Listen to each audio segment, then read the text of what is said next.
Morley येथे हत्तीच्या हल्ल्यात शेतकऱ्याचा मृत्यू झाल्यानंतर ग्रामस्थांनी गावात आलेले अधिकारी स्थानिक लोकप्रतिनिधींना 1-2 तास नव्हे तर तब्बल 10 तास रोखून धरले।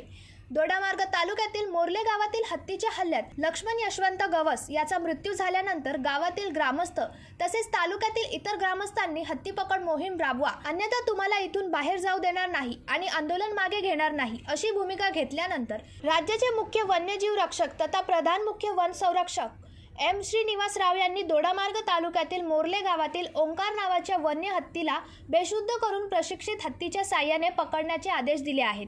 याबाबतचे आदेश पत्र राव यांनी जारी केले आहे।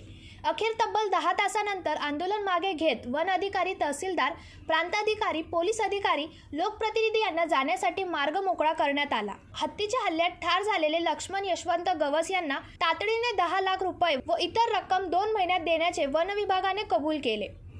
यामुळे अखेर मोर्ले गावातील ग्रामस्थांनी आंदोलन मागे घेत मृतदेह ताब्यात घेतला। दोडामार्ग तालुक्यातील ग्रामस्थांनी आक्रमक भूमिका घेतल्याने गेल्या 20 वर्षापासून त्रस्त झालेल्या शेतकऱ्यांना न्याय मिळाला। पंकज मडे, जनशक्ती, दोडामार्ग। अरे, तुम्ही अजून आमच्या चॅनलला सबस्क्राइब नाही केलं तर लगेच जनशक्ती चॅनलला सबस्क्राइब करा आणि बेल आयकॉनवर क्लिक करा आणि रहा अपडेट।